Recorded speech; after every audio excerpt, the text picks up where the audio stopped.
Bonjour à tous les amis, bienvenue sur la chaîne Sam Agriculteur Indépendant. Alors Sam, c'est moi. En cette magnifique après-midi, avant le retour du froid annoncé dès demain, je vous emmène à nouveau avec moi dans le Pas-de-Calais, rencontrer Maxime, éleveur de brebis, mais aussi maire de sa commune. Il va nous expliquer un peu ce qu'il a vécu avec ces fameuses intempéries qui ont perduré jusqu'à il y a 48 heures. Mais il va aussi nous décrire son rôle de maire, ce qu'il a pu vivre toutes ces années au contact des politiques, toutes les réunions qu'il y a eu, les projets qu'il y a eu pour améliorer les choses en termes de gestion de l'eau, de la pluviométrie, de l'assainissement, de l'entretien des routes, des rivières, etc. Et vous allez voir que son témoignage d'un petit quart d'heure vaut vraiment le détour, de manière posée, calme, réfléchie, comme les Maximes. Je pense qu'il n'y aura rien à rajouter. Et ensuite, je vous emmènerai avec moi sur le terrain. Pendant midi, justement, j'ai eu un petit peu de temps pour regarder la plaine et je me suis concentré sur 2-3 parcelles pour essayer avec vous de réfléchir à ce qu'on pourrait faire à notre niveau. Et comme on dit tous les agriculteurs jusque-là rencontrés, il suffirait qu'on se donne tous la main pour vraiment qu'il y ait du changement concret sur le terrain. Mais pour ça, il va peut-être falloir écouter les gens de terrain. Alors si ça vous intéresse, on est parti pour cette deuxième partie.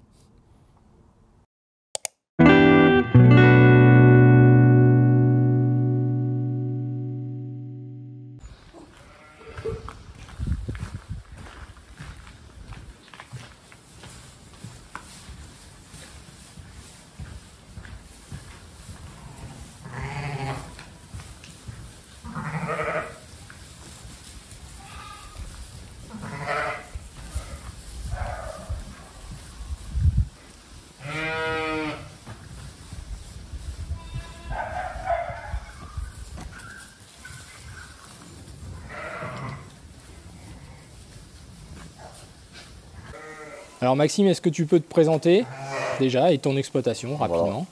Moi je m'appelle Maxime Deliane, je suis agriculteur à Maresville. Donc c'est une petite commune dans le Pas-de-Calais de 104 habitants. Donc je suis le maire aussi en même temps. En plus. Voilà. Et donc moi j'ai une exploitation d'élevage. J'ai 300 brebis de race Suffolk. Qui sont pas toutes là? Qui sont là en partie. Ouais. En partie. Les autres sont tout autour du bâtiment. D'accord, ok. Notre bergerie. Et donc nous on a subi 2 inondations au mois de novembre, 2 grosses inondations au mois de novembre, avec des hauteurs d'eau qu'on n'avait jamais vues. On a pris 2 vagues complètes qui ont rempli entièrement les bergeries. D'accord. Et là on a repris cette semaine. Là. Venant toutes de cette rivière ici? Voilà, ouais. Donc la petite rivière s'appelle la Dordogne. D'accord. Sous prétexte qu'elle dort et elle donne. La même que Thomas en fait. Hein, voilà, c'est exactement la même. On est sur la même vallée, hein, les mêmes conséquences. Et là, en fait, depuis le 31 décembre, on a passé 3 jours et 3 nuits à pomper. Parce qu'en fait, la rivière était à hauteur de la digue. C'était plein. Alors, avec les moyens du bord, on a fait pour que ça ne rentre pas. Et c'est monté jusqu'à où, là, dans la bergerie? Cette fois-ci? Ouais. Alors, cette fois-ci, c'est pas rentré à l'intérieur. D'accord. On a tout fait pour que ça ne rentre pas. Seulement aujourd'hui, il y a plein d'eau parce que les murs ne sont pas tout à fait étanches. Ouais. On a mis des drains parce que ça source. Ouais. Mais comme les drains étaient plus bas que le niveau de la rivière, c'est rentré par le drain. Les murs, c'est une ferme de 1330. Les murs, c'est ancré, c'est pas étanche. Donc au bout d'un moment, quand il y a de l'eau qui pousse dessus, ça s'infiltre. Et donc aujourd'hui, tous mes bâtiments sont pleins d'eau. On voit, là, ça s'éponge. Ça essaie de sortir, mais c'est compliqué. T'as beau pailler, c'est compliqué. Ouais, voilà. Et donc c'est monté à quelle hauteur la première fois? Donc la première fois, c'est monté jusque là.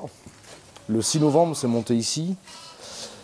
Et le 10 novembre, c'est remonté là. D'accord. Ouais. Et voilà, le 6 et le 10, on n'a absolument rien pu faire. J'ai des vidéos ici, la cour se remplit. En fait, ça passe au-dessus de la planche à 13h10. À 13h30, la cour est pleine. D'accord. Et en plus, ça monte, quoi, donc ça aurait pu ralentir un peu, mais non. Ah ouais, on peut rien faire. J'ai eu que le temps de sortir, parce qu'ici, j'avais des moutons dans cette bergerie-là. Tout n'était pas rentré à cette époque-là, mais j'ai eu que le temps de les sortir en urgence. Sortir les chiens et terminer. Les tracteurs, tout a pris l'eau, tout l'atelier a pris l'eau, tout... Alors les conséquences pour toi, tu avais des agnelages à ce moment-là? Tu avais des choses? Pas encore. Non. D'accord. L'agnelage est passé entre les 2 inondations, en fait. De fin novembre jusqu'à Noël. D'accord. Là, les annulages viennent juste de se terminer, c'est les derniers nés, quoi. Ok. Mais bon, voilà, aujourd'hui, le problème, c'est qu'ils sont dans l'eau. Quand il y a un bouton dans l'eau, ça n'aime pas. C'est ça, c'est ça. Et les conséquences, ça, on ne les connaît pas. Ouais. Pour l'instant, tu n'as pas mesuré encore d'impact sur tes animaux? Ça commence à boiter. Comme pour les laitières, là, tout à l'heure. Ouais, voilà. D'accord. Là, ça commence à boiter. Après, on voit que les belles, de toute façon, elles ne sont pas bien. Hein. Ça se voit, elles sont stressées. Elles ont pris 3 jours de stress à pas dormir. Parce que forcément, on est ici, on travaille, donc elles ne dorment pas. À manger, je suis vu les pailler à 4 h du matin parce que c'est le seul moment où je pouvais récupérer le tracteur et enlever tous les tuyaux. Parce qu'en fait, il y a une mare là, ici. Bon, on peut commencer à le voir. Ouais. Il y a une mare qui est là. Et en fait, quand la rivière est haute, la mare, elle monte. Donc j'ai un tracteur avec une pompe d'irrigation qui tourne en permanence. Et tous les tuyaux, du coup, je ne peux pas rentrer, je ne peux rien faire, quoi. D'accord, cette mare-là, elle sert habituellement juste à récupérer les eaux des bâtiments, pluies, quoi. Comme mais là, on voit, ça source partout. Là, et la source qu'on voit là-bas, je ne sais pas si on la voit là-bas derrière, là-bas, on peut avancer voir. Hein. C'est ce qui sort de ma cave. Rien que ça sort de ma cave. D'accord. Donc en temps normal, quand il ne pleut pas fort, avec la pompe, j'arrive à l'entretenir. Elle fait quand même 60 mètres cubeurs, j'entretiens. Ouais. Mais là, j'ai été obligé de faire appel à une tonalisier pour m'aider. On a mis d'autres pompes, on a mis... Enfin voilà, quoi. Et comme tu dis, c'est une ferme, entre guillemets, qui a de l'histoire, donc qui n'a jamais, à ta connaissance, en tout cas, il n'y a pas eu de crainte vis-à-vis de ça. Ma famille, moi, est arrivée ici en 1919.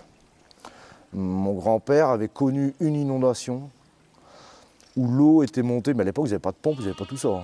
Donc l'eau était montée jusqu'au cabane à chiens, qu'on voit là-bas, et c'est tout. Ma grand-mère n'avait jamais vu de l'eau passer dans l'avenue. Donc de 1920 à 2012, on n'avait jamais vu d'eau passer dans l'avenue. En 2012, l'eau est passée, un petit peu. Et là, elle est passée le 6 novembre, elle est passée le 10 novembre, et elle est repassée là, le 2 et 3 janvier, 1er et 2 janvier. Alors justement, qu'est-ce que tu penses qu'il faudrait faire? Est-ce que pour toi, tu diagnostiques des éléments qui causent ce qui se passe aujourd'hui ou comment tu vois ça? Je pense que c'est un gros problème politique. Il faut que les politiques, les ministres et tout ça, en fait, il faut qu'ils arrivent à se mettre d'accord, qu'on ait le droit de curer les rivières, qu'on ait le droit de faire des bassins plus vite, avec moins d'administratifs. Et après 2012, il n'y avait pas déjà eu des choses envisagées? Si, en 2012, le préfet, le député à l'époque, nous avait dit on va faire ce qu'on appelle un PAPI. Donc c'est un plan d'action de prévention des inondations au niveau du bassin Canche. Parce qu'en fait, nous, la Dordogne se jette dans la Canche, mais le bassin versant Canche est grand. Et comme ça, on aura des travaux sur tout le bassin, et plutôt que se limiter commune par commune, ce qui est beaucoup plus judicieux. Plus logique, ouais. On est en 2023, le PAPI est toujours en cours. Les travaux ne sont toujours pas faits. Les travaux seront faits au mieux 2025-2026, dans le meilleur des cas. Donc voilà, il faut 15 ans pour avoir 2 bassins. Et là, pour ce coup-là, vous avez eu des gens qui sont venus vous voir, des responsables politiques, il y a eu des choses qui ont été engagées, promises pour l'avenir? Promises. Oui. Mais d'accord. Voilà, quoi. Et quoi comme chose, par exemple? Alors, moi ici sur l'exploitation, j'ai reçu la vice-présidente de la région en charge de l'agriculture, Madame Laine, qui a bien pris conscience de l'ampleur des dégâts. Donc la région, au niveau de département, région, ils nous suivent, mais ils nous suivent pour des indemnités. Nous, ce qu'on veut, c'est de la réalité, du concret, pour plus être inondé. Mais le problème, c'est qu'ils sont heurtés à l'agence de l'eau, à la DDTM, qui nous disent si on veut curer une rivière, c'est pas possible. Aujourd'hui, on n'a pas le droit. Donc voilà, quoi, il faut... Oui, c'est national, hein, cette contrainte-là. Voilà, c'est ça, quoi. Je veux dire, aujourd'hui, on préfère sauver des truites que des vies humaines. Il faut remettre l'église au milieu du village, je pense qu'il faut... Voilà, oui, alors Thomas me racontait qu'une frayère avait été construite, hein, c'est voilà, ça? Ouais. Il y a une passe à poissons qui a été faite, là, sur les 2 communes au-dessus. Ça a coûté presque 300 000 €. Donc l'argent, on les a. Nous, faire les bassins, ça ne coûte pas 300 000 €. D'accord. Et qui sert à quoi, cette frayère? C'est pour les remontées des... Voilà, c'est parce qu'avant, en fait, dans la vallée, il y a plusieurs fermes comme ici. Et à l'époque, c'était fait par des moines et ils avaient des petits barrages, en fait. D'accord. Ces petits barrages qui servaient soit à alimenter un moulin ou soit ils s'en servaient pour irriguer les pâtures. Ils inondaient complètement la vallée. D'accord. Et c'est plus d'actualité, mais les petits barrages sont encore là. Donc aujourd'hui, l'agence de l'eau a décidé de faire sauter tous ces petits barrages pour être sûr que les truites remontent à la source. D'accord. Là, ici, plus haut, ils ont fait des travaux sur à peu près 500 mètres sur la rivière. Ça a coûté 180 000 €. ça s'est terminé la veille de la première inondation. Il ne reste plus rien. Et tout ça pour enlever une petite marche en béton de 20 cm et remettre des cailloux dans le fond de la rivière pour recréer un lit rivière pour que les truites puissent frayer. Alors je veux bien, l'écologie, on est tous impactés, on est tous pour. Mais il arrive un moment, enfin voilà, quoi. Quand on parle de sauver des vies humaines plutôt que des truites, il faut remettre l'église au milieu du village. C'est clair. Et toi, en tant que maire de ta commune, tu as eu des impacts aussi, je me doute, sur des citoyens de ta commune. Sûr, ouais. Donc c'est des maisons... Des maisons complètement ravagées. Ce que j'ai pu voir avec Olivier tout à l'heure, et des maisons où l'eau est rentrée par les fenêtres en fait. Ah voilà, là c'est ça. Hein. Moi j'ai ouvert des portes de maison avec les gens le lendemain de la première inondation. C'était... Enfin c'est... Faut le voir pour le croire. Vous avez tous les meubles qui ont flotté, qui sont renversés, qui sont emportés par le courant dans un coin de la maison. Il y a 10 cm de boue mélangée à tout ça. Enfin la maison est ruinée. Les gens n'ont plus rien. Ils n'avaient même plus leur permis de conduire, ils n'avaient plus rien. Et au niveau des pratiques agricoles, tu ne vois pas de lien aussi parfois de ce qu'on peut voir sur les plaines? Si, bien sûr, si, je pense qu'il y a eu pas mal de progrès. Pour ça, on a quand même une région où, niveau Sipan, tout ça, c'est quand même bien implanté et tout. Alors après, c'est vrai qu'on implante, tout le monde fait ce qu'on peut. Hein. Des années difficiles comme cette année, oui, on fait ce qu'on peut. Tard. C'est une région où vous faites ça plus tard que d'autres régions, c'est sûr. Ouais, c'est sûr, voilà. Ouais. Après, cette année, il y a eu des implantations de blé qui ont été bonnes au mois d'octobre. Donc ces blés-là sont bien levés, ça tient bien. Mais il y a encore des parcelles où ils ont arraché des pommes de terre un peu tard ou des betteraves un peu tard. Et là, c'est catastrophe, quoi. Bien sûr. Mais ça, on n'y peut rien. Après, oui, il y a encore des endroits où les gars, les Sipans, pour eux, c'est encore secondaire. Oui, sans doute qu'il y a une approche globale malgré tout, puisque j'ai pu voir certains sols tout à l'heure, vu qu'on a une chaîne qui en parle souvent, où on voit bien qu'il y a, il y a un lien parfois de cause à effet dans les pratiques et tout, mais ça explique pas tout. Hein, mais il y a une source forcément. Non, mais le problème, c'est que voilà, aujourd'hui, avec un peu, on peut sauver beaucoup. Bien sûr. Bien sûr. Beaucoup. Et aujourd'hui, en pratique culturelle, ouais, je pense qu'il y a des endroits en fait où principalement, malheureusement, les gens en haute vallée, sur le plateau, n'ont pas encore conscience de ce qu'on vit. Oui, bien sûr. Puis comme c'est plusieurs vallées qui se succèdent, on a un peu un renvoi de balle aussi dans les responsabilités. Aussi, ouais. Hein, voilà, c'est ce qu'on a pu voir. Et encore, on a une chance d'avoir une vallée, nous ici, la Dordogne, qui est quand même une vallée d'élevage, qui fait qu'on a pas mal de pâture sur les versants, les coteaux proches. D'ailleurs, ça se voit qu'elle souffre beaucoup moins que les terres cultivées. Donc ça retient quand même beaucoup, ça évite les coulées de boue, ça évite tout ça, quoi. C'est énorme. La présence, c'est sûr. Moi, je vois ici, j'ai 20 hectares autour, j'ai pas une coulée de boue parce que c'est 20 hectares de pâture. Bon, après, voilà. Après, je veux pas acheter la pierre à personne, je veux pas, voilà, chacun fait ce qu'il peut. Le but, c'est d'échanger, bien sûr, mais ça fait un peu comme une piqûre de rappel douloureuse, mais qu'il y a quelque chose à mettre en œuvre. 2012, voilà, 2023.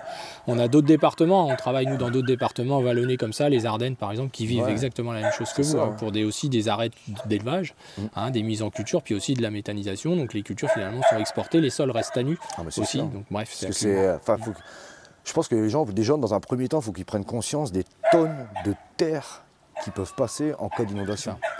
Mais c'est hallucinant. Enfin, nous c'est marron, la rivière elle monte, elle descend. Le lendemain, il y a 3 cm de boue. Oui, tout à fait. J'ai vu des fossés tout à l'heure avec Olivier qui se sont créés, avec Thomas aussi, qui se sont créés, qui n'existaient pas, qui se sont créés par la force de l'eau. C'est ça, ouais. Alors pour conclure, qu'est-ce que tu pourrais avoir à dire? Est-ce que tu as des choses à nous communiquer? Profites-en, puisqu'on est nombreux à regarder. Moi, je pense que voilà, il faut que les services de l'État, je pense qu'aujourd'hui, c'est l'État. Il n'y a qu'eux qui peuvent nous sauver en autorisant certaines choses, en simplifiant les démarches administratives, quoi. Parce qu'aujourd'hui, on se mord la queue. On est entre le fer et l'enclume avec les administrations. Je pense à l'agence de l'eau, je pense la DDTM, tout ça, qui sont soi-disant gérés par l'État. Mais en fait, on s'aperçoit qu'ils sont gérés par des gens qui ne sont pas directement par l'État. Et ces gens-là donc disent non à certaines choses. Alors qu'il faudrait, quoi, je veux dire, il arrive un moment, soit il faut recréer des lois, soit il faut passer au-dessus, je ne sais pas, enfin c'est pas à moi de dire ce qu'il faut faire ou pas faire, mais il faut simplifier, il faut que ça aille plus vite, et puis voilà, enfin nous on ne peut pas vivre comme ça, quoi. Bien sûr. On peut pas. Bien sûr.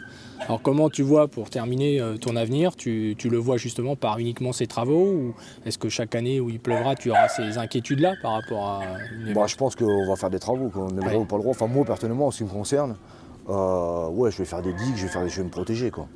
Sans inonder les voisins avenant, mais protéger mon exploitation. Sinon, c'est pas viable. Enfin, et toi, en tant que maire de commune, tu as déjà des contacts pour ta commune, même faire des aménagements sur ta commune? Bien sûr, ouais. Après, alors, il y a le CIMCA qui qui est l'agence qui gère un peu les cours d'eau de la Canche, qui est passé et tout ça, mais le problème c'est que voilà, on repart dans des études et tout. Oui, et puis chacun se renvoie la balle, puis tu n'as jamais les mêmes interlocuteurs aussi, souvent c'est compliqué. C'est ça. C'est partout pareil. Donc, ouais, et puis nous ici, en fait, au niveau de la com d'agglo, donc c'est la CA2BM, on a la double peine, parce qu'on a aussi la submersion marine. Ah oui. Donc on a déjà une taxe GEMAPI qui est là, pour protéger les villes de front de mer. Donc forcément, l'argent, enfin, on ne trouve pas ça, quoi. Oui, voilà. Donc là aussi, c'est pareil. Je pense qu'il faut que l'État nous aide, faire une taxe GEMAPI nationale, pour que tout le monde mette la main à la poche, parce que sinon, enfin, le trait de côte, nous ici, dans les petites vallées à côté, on ne tiendra pas, quoi. Oui, donc ça revient aux éléments régaliens d'un État, c'est-à-dire c'est pas drôle de faire ça, mais sûrement que l'argent est parti ailleurs, l'entretien des routes, des fossés, parce que ça c'est national, c'est le même problème. Voilà, c'est ça. Et puis arrêter les études, quoi. C'est ça. Il faut savoir quand même qu'on a quand même déjà dépensé pour notre tapis, donc je parlais tout à l'heure, 800 000 € d'études. Ouais. Et c'est pas fini. Mais en fait, il y a ça dans beaucoup de communes. En fait, c'est la condition pour avoir ensuite la subvention. Mais c'est ça en fait. Voilà. Mais c'est le système français. C'est là où je pense que c'est l'État qui doit nous aider à simplifier les choses. Parce qu'aujourd'hui, en fait, on tourne en rond. On tourne en rond et on perd 10 ans. On perd des centaines de milliers d'euros. Alors je dis pas, faut pas faire n'importe quoi non plus. Hein. C'est normal qu'il y ait un peu d'études de fait, quoi. Parce que si vous faites un bassin et qu'il lâche, là, on prend un tsunami. Donc voilà, faut quand même que ce soit réfléchi. Mais enfin, ça aille un peu plus vite, quoi, je veux dire. C'est ça. Bon, bah, écoute, nous l'objectif c'était de venir te rencontrer, essayer de te donner un petit coup de main à travers tous les participants. Merci à vous, parce que ça fait chaud au cœur quand même de se sentir aidé, de se sentir soutenu. Que ce soit à n'importe quelle échelle en fait, que ce soit du régional ou même du national, enfin voilà, quoi, ça fait du bien. Heureusement, ça fait plaisir, ça nous fait plaisir. Message reçu. Merci Maxime, à bientôt. Merci à vous. Alors les amis, une petite pause de midi avec un petit casse-croûte. J'ai pu voir 3 agriculteurs ce matin, vous avez vu, ils sont super sympas. Cet après-midi, je vais voir les 2 derniers et Lucie en fin de journée si tout va bien. Donc tout se déroule parfaitement, le planning est millimétré et ce sont des magnifiques rencontres et surtout ils apprécient beaucoup tous les efforts que nous avons tous faits. Donc on continue, je finis mon petit casse-croûte et en route pour aller voir cette fois Franck. Alors comme vous avez pu le voir avec Maxime, hein, les témoignages se recoupent entre les agriculteurs, leurs ressentis, beaucoup d'entre eux participent à ces réunions. Et on pourra faire le parallèle dans la 3e vidéo sur ce qui se passe dans d'autres régions de France que le Pas-de-Calais, puisqu'en fait on est tous à la même enseigne vis-à-vis des contraintes sur la gestion des cours d'eau, sur la gestion des fossés. Et c'est pas quelque chose de nouveau finalement. Et avec les années, eh bien évidemment, on arrive à de plus en plus de problématiques, avec en plus des aléas climatiques et des extrêmes qui conduisent à beaucoup de réflexions, bien entendu, et surtout à devoir agir plus rapidement qu'on ne l'a fait jusque-là. Alors, en me rendant pour rencontrer les 2 derniers agriculteurs sur le secteur, l'après-midi, j'ai traversé la plaine, bien évidemment. J'avais une 40aine de kilomètres à faire pour aller rencontrer Franck et un autre Maxime. Et vous allez voir que sur la route, j'ai vu pas mal de choses. Alors, je ne me suis pas arrêté à chaque fois car j'aurais pu faire que ça. Mais je me suis concentré sur 2-3 parcelles assez représentatives, on va dire, sur les plateaux de ce que l'on pouvait voir en termes de culture, de pratiques culturales, mais aussi d'effets pervers de ces 600 mm sur des sols aussi fragilisés. Je peux aussi vous confirmer, même si j'ai fait beaucoup de photos, que je vous mettrai sur Facebook ce que j'ai pu voir sur le terrain. Je vais vous mettre beaucoup de photos puisque c'était plus facile pour moi que de faire des vidéos. J'avais pas non plus beaucoup de temps, hein. C'était une journée assez serrée. Mais vous verrez notamment que les prairies ont parfaitement résisté dans la majorité des cas à cette quantité de pluviométrie. Il n'y a pas eu d'entraînement d'eau, il n'y a pas eu de fossés creusés dans les parcelles de prairies. Et évidemment, les pratiques culturales, et on le voit sur les photos que je vous transmettrai, mais je vous l'expliquerai davantage en conclusion, eh bien on voit bien que les pratiques culturales sont immédiatement induites, hein, induisent les effets que l'on voit sur les sols, c'est-à-dire des aspects horizontaux que vous connaissez bien à force de suivre la chaîne, mais qui là, dans ce cas-là, sont flagrants. Il y a en réalité érosion jusqu'à l'atteinte de la zone verticale qui, elle, ne se fait pas entraîner, mais se fait entraîner toute la partie créée par l'homme dans la grande majorité des cas. Alors évidemment, 600 mm, attention, ce n'est pas rien. Et dans des zones à relief, on le verra en conclusion, mais on se posera la question si vraiment on a d'autres alternatives que des prairies et de l'élevage. Et là, on est loin d'en prendre le chemin, puisque ce qui se passe dans le Pas-de-Calais se passe aussi dans d'autres régions de France. Mais ça, on en parle dans la conclusion. Alors on est parti sur le terrain. Alors les amis, quelle que soit la région, regarder les sols nous en apprend beaucoup sur les pratiques, mais aussi peuvent nous expliquer les conséquences de ce qui se passe dans cette région. Une toute petite partie bien sûr, mais pas des moindres quand même, c'est-à-dire les pratiques culturelles, quelles qu'elles soient d'ailleurs. Alors vous voyez qu'il y a des haies, il y a des forêts, on est sur un plateau.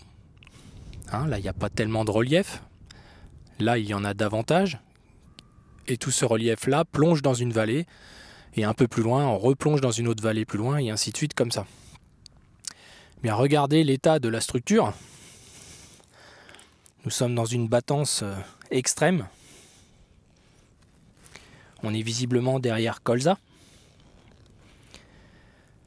Sans doute beaucoup de terre fine. Et puis évidemment 600 mm à peu près qui sont tombés là ces derniers temps. Pas forcément très rapidement, mais de manière continue sur des structures fragiles, peu couvertes. L'eau ne pénétrant pas, elle suit le relief et elle entraîne avec elle toutes les particules. Donc ce sol est fermé pour la saison. Il n'y aura pas de macrofaune ou quoi que ce soit qui traverseront ce milieu-là, qui est de bonne constitution pour arriver à ce que les cultures se développent au final presque bien par rapport à ce qu'elles sont en train de subir. Voilà les amis. Je continue mon tour de plaine pour aller retrouver mon ami Franck.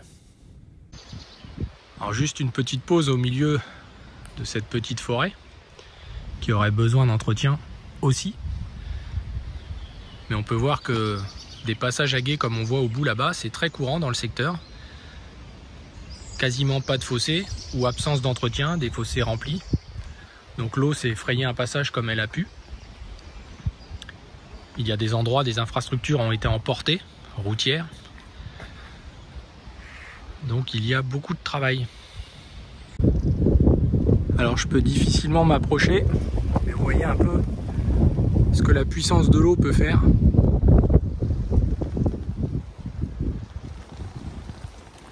Tous les cailloux que vous voyez au fond là-bas ont été emportés depuis les plateaux.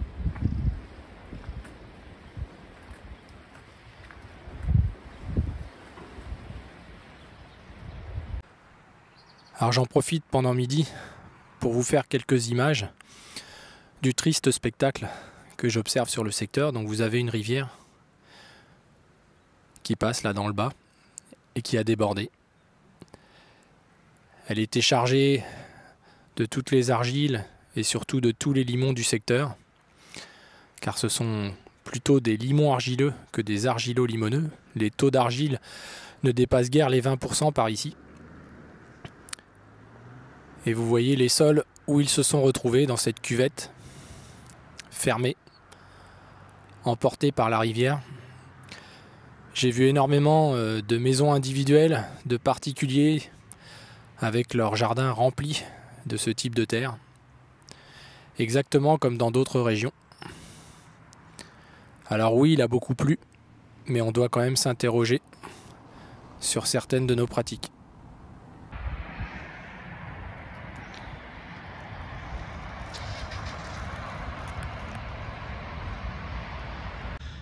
Une parcelle avec un petit couvert végétal, avec beaucoup de relief, où finalement l'érosion a été contenue,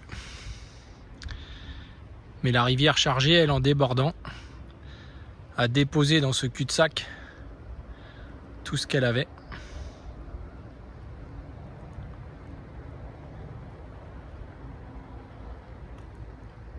En créant même des fossés qui n'ont pas la chance d'exister naturellement. Mais la nature, elle a fait le travail. Alors vous avez ici une parcelle couverte. Et là vous avez des semis qui semblent plus tardifs, avec des développements de végétation plus faibles. Et évidemment, c'est catastrophique. Donc là à gauche, un blé de maïs.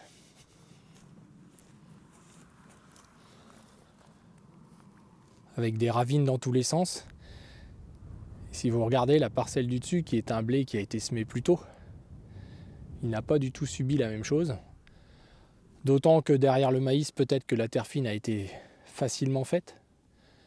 Donc là, il y a bien sûr des dégâts sur les infrastructures. Un peu plus loin, il y avait le fossé qui avait été carrément ouvert. Et vous voyez qu'avec le suivi de la pente, c'est venu s'accumuler tout au fond là-bas. Toute la terre est partie là-bas. Donc on peut parler d'aléas climatiques, on peut parler d'adaptation qu'il va falloir avoir, mais ça fait si longtemps qu'on en parle que lorsqu'on a des exemples concrets comme ça, à grande échelle, puisque évidemment c'est un peu plus que la normale, on peut observer ces petites rigoles même avec 150 mm.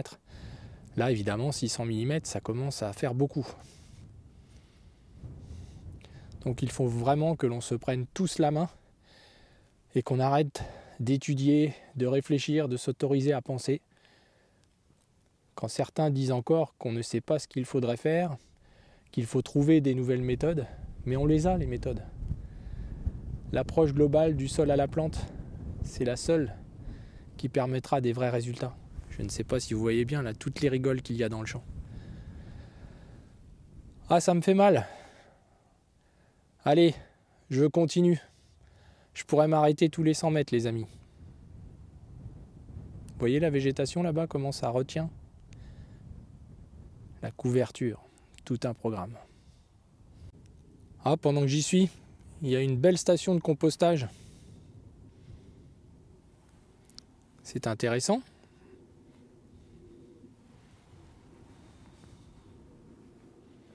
Vous trouvez pas ?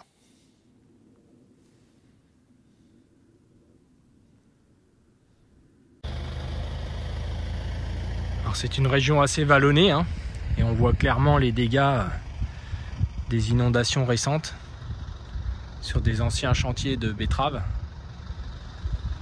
et sur la dégradation des sols et l'érosion. Alors on va conclure cette deuxième partie, les amis, en ayant ce recul sur ce qu'on a pu voir. Hein. Je pense que c'est assez flagrant et j'aurais pu, je vous dis, passer 2-3 jours sur place et vous ramener un vrai dictionnaire de tout ce qu'il ne faut pas faire et aussi des conséquences que ça peut avoir, puisqu'en fait ça exacerbe tout ce que l'on peut voir à petit niveau dans beaucoup de régions, que ce soit la battance, des petits entraînements de particules, des départs dans les fossés, des drainages bouchés, des bassins remplis d'eau avec beaucoup de turbidité. On a vu beaucoup de limons entraînés, hein. C'est quand même ça le plus grave, c'est le capital sol qui s'en va, avec bien sûr fixé dessus l'ensemble des produits agricoles, que ce soit les produits phytosanitaires ou les engrais. Donc ça mérite de toute façon réflexion, puisque ces agriculteurs-là ont perdu gros, très très gros, et parfois sans s'en rendre compte. Alors on est dans une région où les récoltes sont un peu plus tardives que dans nos régions du centre de la France, par exemple. La mise en place de couverts se fait souvent attendre, hein, c'est un petit peu la dernière roue du carrosse, et on a vu des couverts corrects qui côtoyaient souvent des couverts assez minables, qui ne pouvaient pas remplir leur rôle parfaitement. Alors pour m'être entretenu avec Lucie, la responsable de la FNSEA du secteur, que je n'ai pas pu voir en visu puisqu'elle était prise cet après-midi-là, puisque venait sur place le ministre de la Transition écologique, tout un programme, et le porte-parole du gouvernement. Donc c'est sans doute parce que je venais qu'ils sont venus, hein, on va dire ça. Voilà. Donc j'espère surtout qu'il va en ressortir quelque chose de concret, mais j'ai surtout l'impression, même en discutant avec Lucie, qu'ils ne se rendent pas toujours compte, même des représentants professionnels, à quel point il faut arrêter de parler et agir, c'est-à-dire que les méthodes, ce qu'il faut faire, on le sait. Alors comme je vous l'ai dit tout à l'heure avant d'aller sur le terrain, on peut aussi s'interroger dans des zones à relief comme ça si les prairies ne sont pas les seules alternatives crédibles, avec la forêt bien entendu, hein, par rapport à cette érosion lorsqu'il pleut des quantités d'eau pareilles, car je n'ai aucune illusion qu'on soit en semi-direct, en semi-sous couvert, etc., on pourrait avoir des conséquences sur les sols malgré tout, hein, malgré tous ces efforts-là. En tout cas, il faudrait au moins 20-25 années de travail sérieux pour arriver à un résultat concret de maintien, hein, par la présence de végétaux, mais aussi par un niveau de matière organique, par une architecture verticale, bref, tout ce qui permet le ressuyage, que même en plaine aujourd'hui, on voit ce type d'érosion à un plus petit niveau, mais dans des régions où il y a eu 200-300 mm, on voit régulièrement ce type d'érosion qu'on a vu là de manière plus flagrante. Alors je vous mettrai des photos sur la page Facebook de SAM pour bien que vous en rendiez compte, et je vais faire le parallèle avec une autre région que certains d'entre vous connaissent bien, les Ardennes par exemple, qui ont à peu près le même relief, assez vallonné, et qui ont surtout les mêmes causes d'érosion connues actuellement depuis 10-15 ans, notamment l'arrêt de l'élevage. L'élevage est remplacé par de la culture, alors provisoirement les choses se passent plutôt bien, et on voit aussi l'érosion, le labour dans le sens de la pente, le semi-identique, la terre qui fout le camp sur la zone travaillée jusqu'en bas de pente, qui remplissent les fossés, les infrastructures. C'est connu, tous ces dégâts-là ont même été chiffrés il y a très longtemps dans un rapport en 2000 de mémoire, quand on a nous démarré l'agriculture de conservation. Tous ces chiffres-là arrivaient régulièrement, hein, les conséquences sur les infrastructures en milliards, les conséquences sur la pollution, etc., etc. Et on a ajouté à ces régions comme les Ardennes, mais c'est le même cas dans le Pas-de-Calais, c'est l'arrivée de méthaniseurs, où finalement j'ai pu voir dans cette région pas tant d'élevage que ça, par contre des maïs ensilés, j'en ai vu beaucoup. Donc le champ de maïs dans lequel on était, où l'agriculteur a semé derrière son blé, c'était un maïs en silage, il n'y avait aucun résidu. Donc tout ça, ça participe à continuer d'accélérer les choses. Donc vous voyez les amis, en tout équilibre, en toute bonne foi, notre participation en tant qu'éleveur, en tant que producteur, en tant que céréalier, etc., on a un rôle à jouer. Et ce n'est pas les cultures industrielles avec le délire collectif qui nous anime dans les productions de betteraves ou de pommes de terre, où il n'y a plus de retenue. C'est nous, les agriculteurs, qui devrions avoir de la retenue sur les excès que nous faisons subir à nos sols. Ce que les agriculteurs ont perdu là, c'est eux tout seuls qui vont le payer. Les betteraves, on ira les faire ailleurs, les pommes de terre aussi, si on n'y arrive plus. C'est ça qu'il faut qu'on ait tous conscience. Alors écoutez les amis, je vous donne rendez-vous dans la 3e vidéo pour rencontrer Franck et Maxime. Et puis justement, ils vont vous faire part, eux, de leurs problématiques. Et on conclura la 3e vidéo sur une région, ici, où je vous montrerai à mon échelle, ce qui peut se passer aussi chez vous, je pense, dans toutes les régions de France, ce qui s'est passé sur nos fossés et rivières, et qui fera le parfait parallèle avec cette trilogie sur les conséquences des inondations, car si on avait pris 600 mm aussi dans nos régions, même si la ferme est sur une butte, je peux vous dire que tous les bas de collines seraient inondés, même le bas de notre village aussi, car on a exactement les mêmes conséquences aux mêmes causes. Voilà les amis, alors pensez à liker cette vidéo, pensez à la partager si elle vous a intéressé, pensez à vous abonner les amis, quand même c'est important. L'année 2024, ça doit y aller. Hein. Et puis voilà, je vous dis à très bientôt pour la 3e partie. Et sachez quand même que je vais être un petit peu absent pendant une semaine puisque je pars dans les pays de l'Est une semaine, invité pour partager entre guillemets des connaissances avec des agriculteurs de ces pays-là qui sont français, qui se sont réunis pour me contacter. Et donc je me rends à Prague, là, la semaine prochaine. Donc je serai un peu moins disponible pour répondre à vos commentaires, à vos questions. Ne m'en veuillez pas. J'ai forcé fort ce week-end. Je vais partir déjà bien fatigué. Mais l'idée, c'était de vous transmettre cette expérience encore toute fraîche que j'ai pu vivre avec ces 3 agriculteurs. Alors je vous dis à bientôt. Je vous souhaite à tous un bon week-end en ce samedi. Et puis, je vous fais des gros bisous, pourquoi pas, après tout. À bientôt.